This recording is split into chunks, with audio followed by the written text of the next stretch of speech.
This episode of the Stickers and Scuffs podcast has been brought to you by Remax Jack. Jack provides a friendly, customer-driven service in search for homes and provides excellent details on the market, values, and trends in buying and selling. Jack has been able to work with Cam on his search and always makes himself available when he has a question. Remax Jack will help you if you're looking to buy or sell a home within the GTA. He's who Cam K trusts to find his next home, and he should be yours too. Remember, call Remax Jack and start to pack. For more information, go to remaxjack.ca.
What's up, everybody? Welcome back into another episode of Stickers and Scuffs podcast. Today, we are very excited to welcome in somebody. It's a small little drinking team with a big racing problem. The team principal, the hooligan, Rob Harrison's with us. Welcome in, Rob. Thanks for having me, guys. We love the display you got there. Like you're saying, you hauled out some trophies from the archives, so you got nice little setup back there. Looking good, man. Yeah, thanks. Yeah, we dug deep into the box for those ones. There's a couple of first ones in there, so it was pretty cool. So, a couple of first ones. You're with all due respect, you're not a rookie. How far back do those date there, bud? Back to 97. Nice. Yeah. We started out at a little track called Sunset in a Thunder car, and I heard of that place. Yeah. So we showed up in a little Buick Regal and never been on a track, and we were pretty quick right out of the gate, and they didn't have rookies back then, or we'd have that trophy up there too. But they didn't, eh? No, they didn't have the rookies back then. We didn't even have a wall back then in 3 and 4. And we it's built up so nice now. It's got a wall and there's a bar up there. And back in the day, it was just a big dirt hill, and you didn't want to go up there. Bad things happened. No doubt. It was green light, red light racing. So basically, we didn't have cautions. It was like, okay, the track's cluttered with like wrecked cars. Somebody throw out the red light and everybody come to a stop. And I couldn't quite figure that out. I was like, well, what's this all about? The red light would come on and I'd stop and people would be flying by me on either side and crashing into me. And I'm like, guys, it's a red light. It's a red light. So they'd clear the wrecks and then, they'd just throw the green. Okay, stand still, start. So kind of like an enduro type of it was kind of crazy. Yeah. So They did that for that was my rookie season. It was pretty fun. Jesus. we basically took the car back, and like I've got a bit of drag racing experience, mostly on the street. And we set the car up a lot different. It was like, okay, we need this thing to launch like from a standstill. So get out of the hole fast. we set it down to a couple guys, and they set up cornering for us and everything like that. We came out I think it was our 5th race ever, and we lapped up to second. We pulled a Jessica out there. We were flying. Of course, they didn't let us keep that trophy. They kind of found a few things they didn't like in tech. So, Wow. but it was all right. We got our picture taken anyway, so it was good. There good you night. go. Good night, right? Yeah, good memory. Yeah. Well, if we don't know already, Rob, what divisions is it that you currently participate in racing in Ontario? Right now, we're in the Outlaws, the Midget Outlaws, and super group of guys in there and girls. And yeah, we're having a blast. I also run for Bob Finnemore occasionally in his mini stock.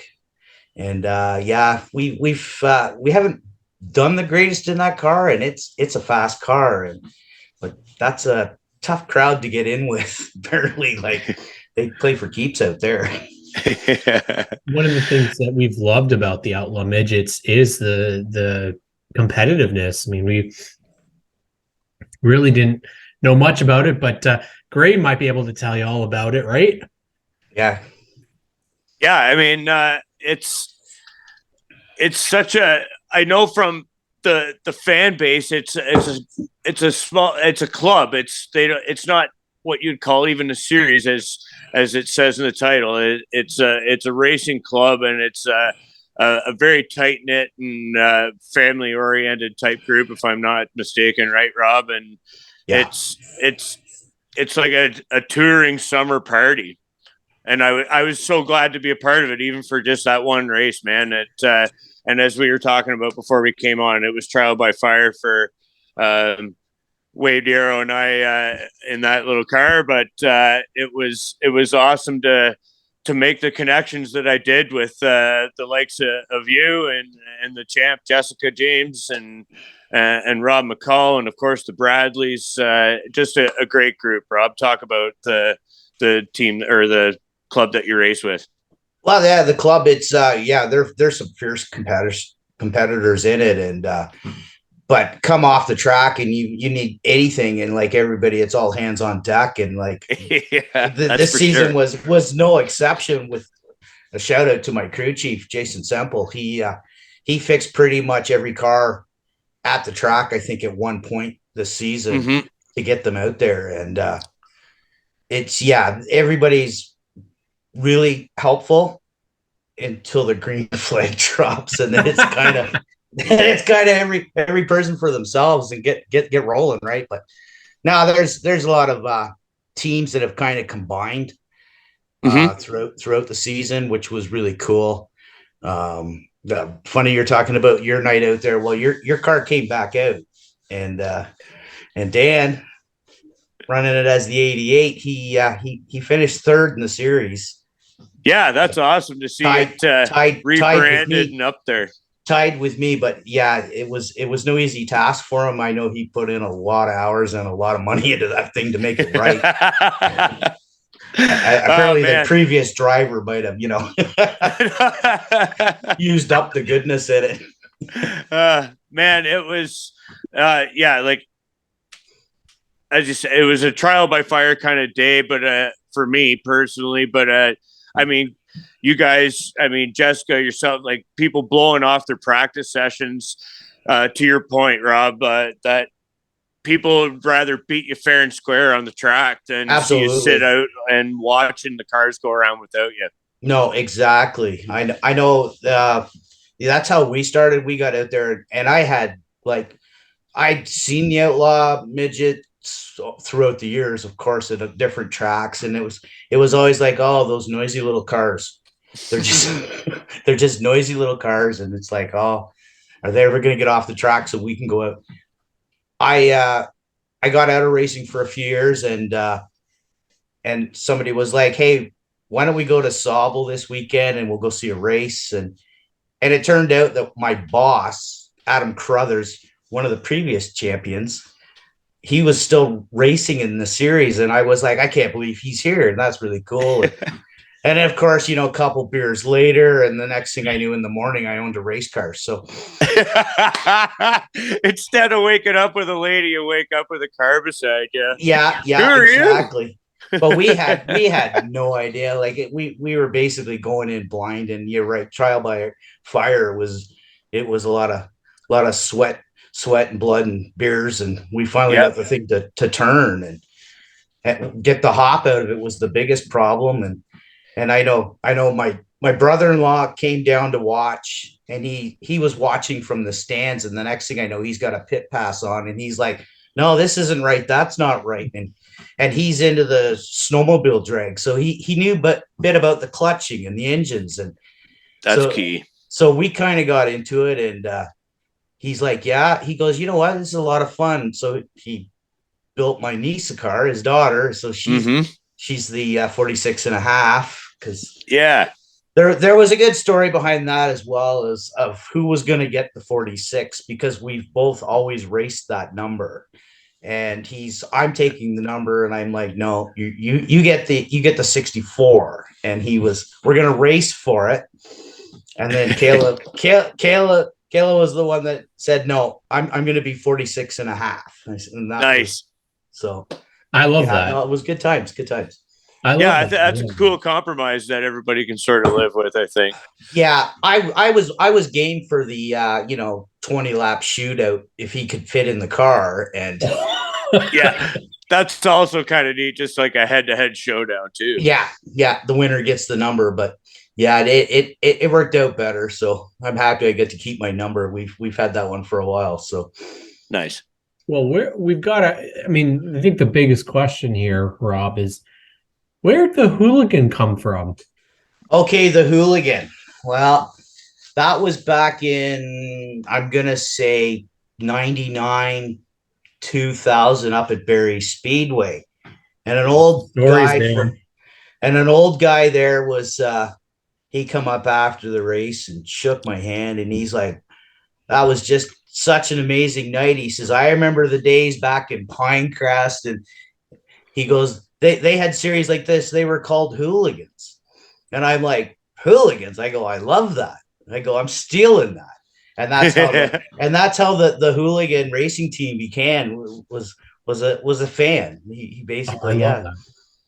And since then, somebody stole the idea and made a restaurant in Barrie, which I later found out he was a fan at the track. Oh, so I Nice. always kind of ribbed him on that one. I was like, yeah, I should get to eat there for free. But yeah, friggin' right. I love that. It's everybody has their own kind of Dale was the Intimidator, and you have the King Richard Petty, and now you have Rob Hooligan Harrison. And that's the way it goes, right? You use the association, and it gives character to drivers. And I think that's, I'm curious, Rob, if you got any sort of, why are you calling yourself Hooligan, right?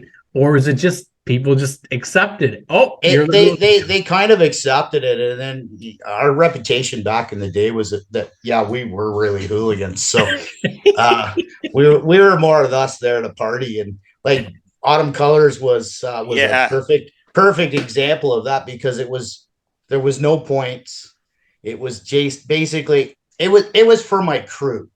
The whole race weekend was for my crew. I got them all up there. They didn't have to buy any beers or anything. And we were just there to party and throw in a bit of racing. But so, yeah, the name kind of stuck. And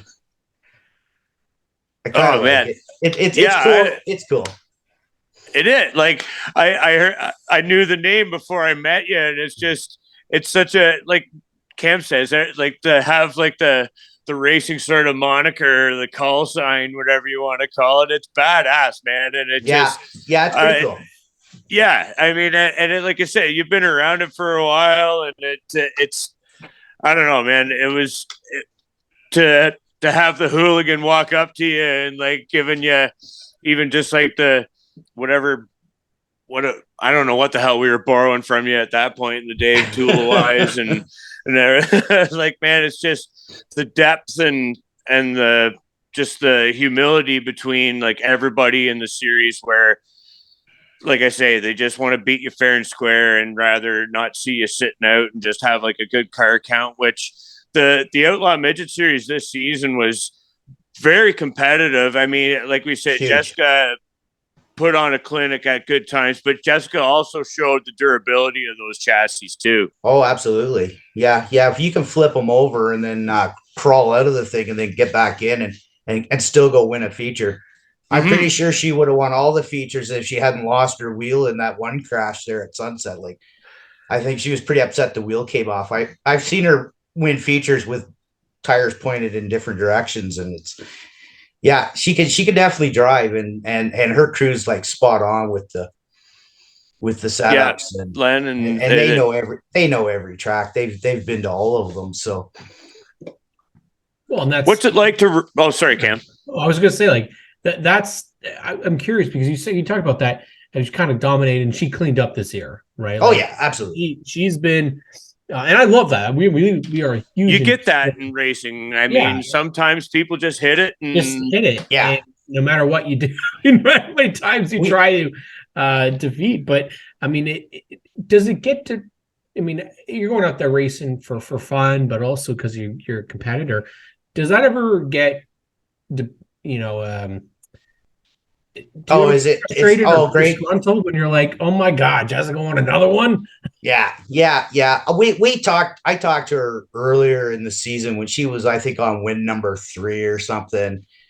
And she goes, like, everybody must just hate me. And I'm like, no. I said, Jessica, you've been in this series. You're like one of the originals from the series. I said, all the previous champions have moved on or retired. I said, this is your season to shine. I said, like, you go and do it. I said, but slow down. Like, don't lap us all like twice. I go, you don't get any extra money or any extra points for lapping us. So just like slow down a bit. But Rob, you didn't have such a terrible season to hang your hat on either. Talk about your 2022. Well, 2022. It started out hopeful. We were pretty excited with my new teammate coming on board, and a few weeks before the season started, I decided I'd drop my Harley Davidson on top of me, and that kind of messed up the leg a little. That accounts for the limp. I never asked. Yeah. So. That was about 30 stitches, and so I showed up opening day pretty much casted up, and they kind of they took a look at me, and they're like, no, we can't let you in a car. And I was like, what? And they're like, no, we can't let you out there. Like, you're injured. I go, well, it's my brake foot. I'm not going to use it. Right. So they're like, no, for insurance purposes. Yeah, we can't let you out there. So we missed the first race of the season, and the points is so tight in our division that I played catch up all season. So it came down to, you did good. And it was like, we were there. And I think we only had one DNF for the season, which really helped. And it came down to the last race, and Kevin was third in points. Dan was fourth, and I was fifth. And there was 1 point separating all of us. So that was the race everybody was watching. Yeah, it was tight. So it went the first, second heats. It was back and forth, and I think we all came in and we finished pretty much right in a row at the feature at the flag. So what's nice, we tied it up for third. So it was a pretty good season. We also got our first heat win. Which out at the beach. That was pretty sweet. We finished second, made podium. I figure anytime you can finish second to Jessica, that's pretty much a feature win. So we're keeping that one as a win. Yeah, you guys, you showed up every week, man, and fought the good fight. I mean, as you said, like, you do have those sometimes blowout seasons where somebody nails it. And absolutely. And as you spoke to earlier, and I sure as hell found out about it too, is that with these cars with no suspension, you do get the hop in them if you don't just arc it in just right. And watching you guys at speed blowing past me was was an education for sure. I mean, when you're hitting it right, like they're on rails, but I mean, if you dig in just a little bit too much, they start jumping like crazy. Yeah, it is a really big learning curve in them. I basically had to take 30 years of racing and just throw it out the window. It was like that's the best part, right? Because they were like, what are you doing? No, you're running the wrong line. You got to go higher. And I'm like, this makes no sense to me. You got to go slower. You got to go slower to go faster. I'm like, no, that makes no sense to me either. Yeah, there's something else. I mean, like taking out, like riding like a wheelbarrow, basically. There's no suspension or anything like that, and just running it to the ragged edge where, you just between being on a rail and being hop, skipping, and jumping and cartwheeling into a friggin' wall or something. Yeah, no, exactly. And it hurts when you hit stuff in those things. There's no crush zone. It's just it's just solid. Yeah, they are durable, but I mean, you sure as hell don't want to be bouncing them off concrete walls for sure. No. And some of the like Flamborough everybody was like really complaining on the Sunday morning how bad they were hurting, like just from riding around out there. It doesn't look bumpy, but she's bumpy, boys. Yeah, bumpy with no suspension. They're extremely low to the ground for those who don't know. I mean, they're like when you're going through the pit areas and stuff like that, you're bumping and scraping every little place, and never mind when you're at speed on the track, you're scraping and bumping if you don't hit it. Even when you're hitting it just right, you're bumping and scraping, right? Absolutely, yeah. Yeah, sometimes it's like, okay, there's a jump over here and you got to hit that one just right. if you miss it, it's kind of bad. Yeah. I know we made a lot of the blooper videos this season too, which was kind of cool. Some of the crashes, and we'd come flying in at full throttle backwards, and just to kind of paparazzi some there, get my name out there, right? But we're having a lot of fun this season. We're really looking forward to. My crew chief is he's not hanging up the wrenches. He's trading it in, I think, for a helmet, which kind of scares me. Oh yeah. Because I know his car is going to be crazy fast. I like that. I love that there's more and more challenges. You talked about that you guys did have a pretty big accident with Jessica this year. You talk about how the small bumps hurt. I mean, that was one of the biggest wrecks I've seen in racing in a long time when she crashed at Sunset. As a fellow competitor, what did you have going through your mind during it? Because I can't remember if I saw it. Were you involved at all with that? No, I was the one screaming in backwards. I was just gonna say you were coming through the shot backwards. That was the first thing I think Larry and Jessica said was, "Oh, it was Hooligan caused all this," and I'm like, no, it was me, guys. I was behind you, but I had a good view of it all, and it was. She just kind of did her drive up a little right before she made the left, and Larry was already there and he had nowhere to go, and once those tires hit, it's pretty much over. Like you can't do anything. It's over. Like if you even on a start, if you hit somebody's back tire with your bumper, it automatically sends you into a wheelie. Yeah. Wow. Yeah, it just happens so fast, right? Yeah. Like those things are spinning up pretty fast. So as soon as tires touch, it's over. It's over. There's no saving it. You're in the air. Even though they have wings and everything like that, they don't work. They don't keep us on the ground. No, and I mean, truth to be told, the whole reason I actually did make that race was that my car owner's other car ended up on its lid in practice at Peterborough, and that's where the engine came from. I mean, that the car just wasn't raceable that day. So I mean, when they do go over, they do tend to go over hard. It's not to say that you can't fix them up. I mean, that 18 car did make it back out again this year, but Jason Metcalf. Yeah, we got Metcalf out there on the track too. He's been out there living the dream too this season. It's been he gave me a message there. He was like, "Don't forget to mention me," and I'm like, "Yeah, okay, Jay, we'll throw you in there somewhere at some point." So good thing you brought it up. Oh, there we go. There you go, bud. Good thing you brought it up. Yeah, he he was the rookie there for a bit, and then they took the stripes off, and it was like, I think they should put them back on. As soon as they took that stripe off, all of a sudden he was like, no, let's go 3 wide all the time. And I'm like, stop that. We don't have mirrors. We don't have spotters. You can't be blowing up beside me like that. Yeah, that's right. There are no spotters in this club. Yeah. You said no. And I've been kind of for like 3 seasons now going, we need mirrors. We need spotters. And they're like, nope, not going to happen. It's a gentleman's sport, and you're supposed to give way to the person that's ahead of you. But yeah, I asked about, because there's a mirror mount. There was one on my chassis. I'm like, can I put a little convex mirror in there? Just a little one. No.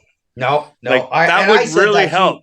I said for rookies coming, they're like, no, then they'll be watching what's behind them instead of in front of them. I go, well, yeah. Part of the learning experience. Well, whatever. It is. You're out there. It's basically you in the car when you're out there. That's for sure. You kind of go, hopefully there's some room there. Yeah. We're starting to get better now with, if the sun's in the right spot, you can catch shadows. So, you're racing the shadows.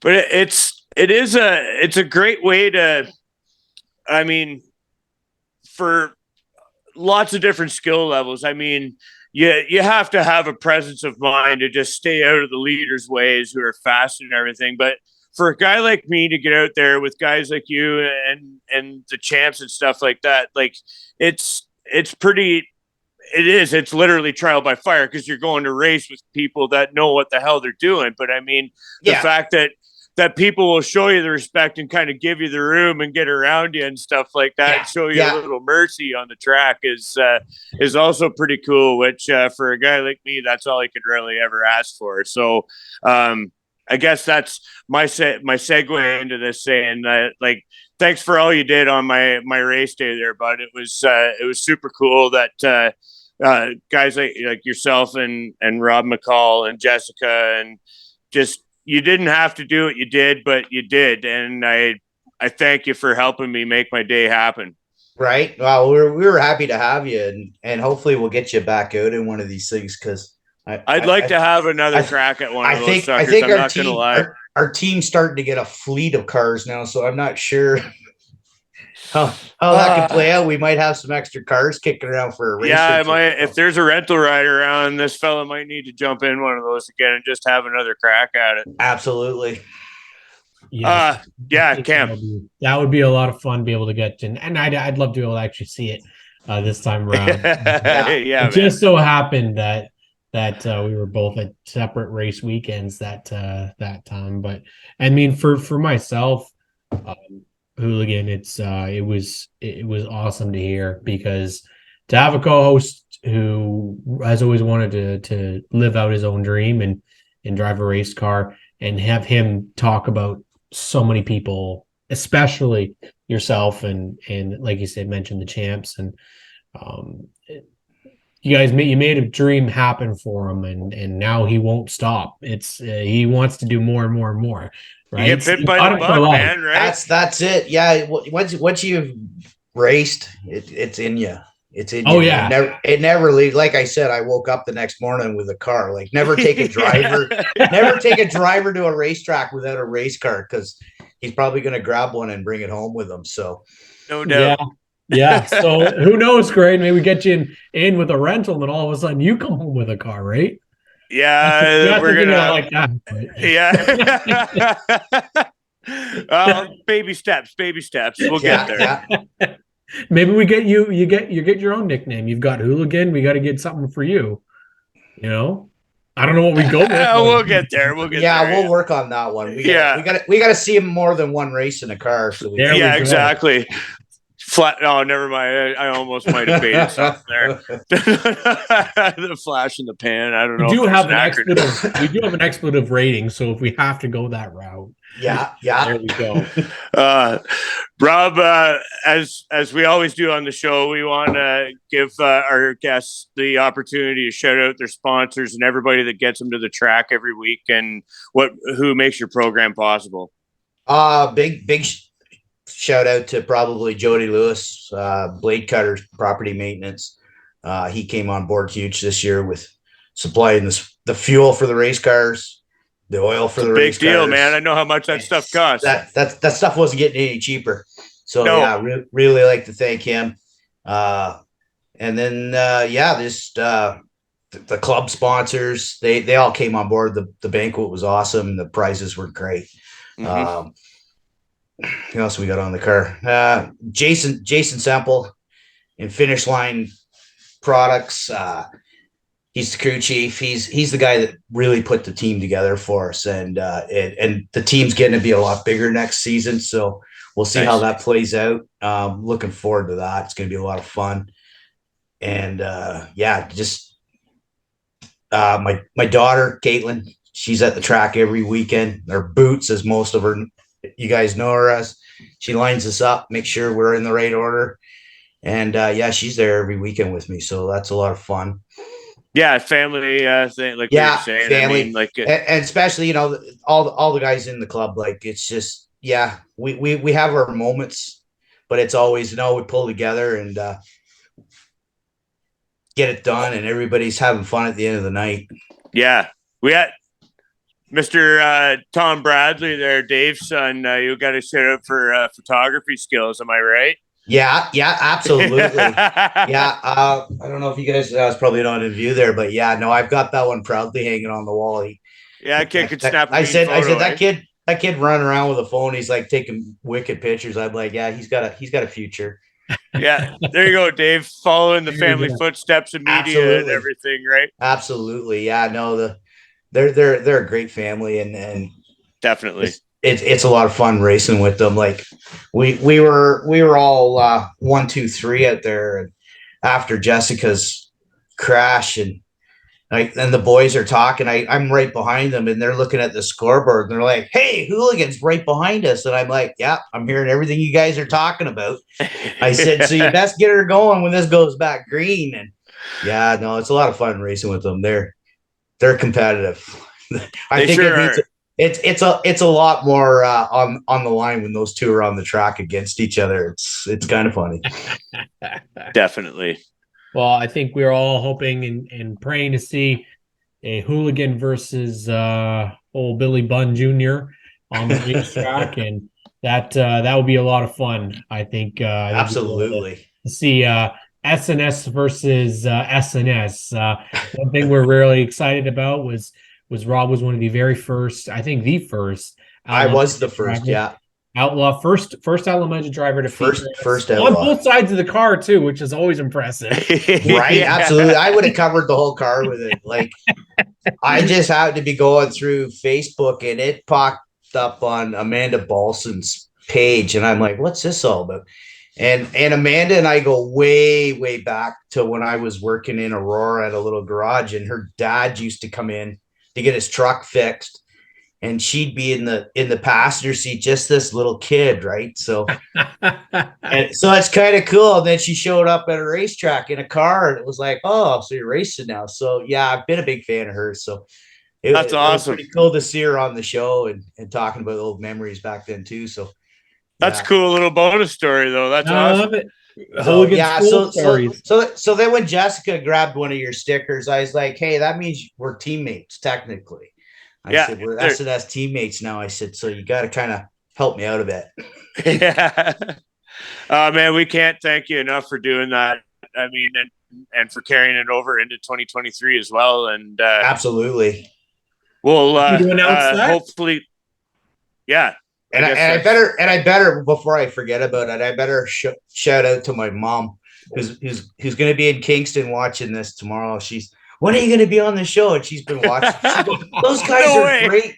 I love those guys." She goes, "I put it on the TV." And huge fan. Oh huge man! Fan. Wow. Oh my God, well, man! We've got to ask the name then. We've got to ask the name of Mama Hooligan. Mama Hooligan, yeah. Well, we want to thank Mama Hooligan for tuning in. We really appreciate totally. That's the best. We got to get Mama Hooligan. She's got to get a decal too, I think, Graydon. Don't you think? Oh, totally. Yeah, we'll slap it on the side of her car. She'll drive it proudly. Perfect. Added horsepower. Yeah, absolutely. Sure. It is, I think. Pretty sure we put those stickers on. We got faster, like right away. I was like, it's the stickers, man. Gotta thank our fans there. Our good buddy Drive Through Design.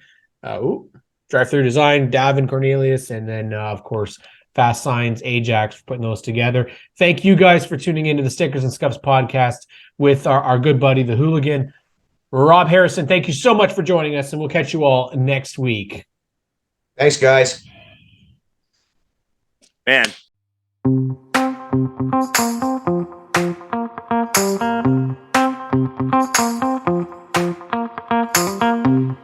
Thank you.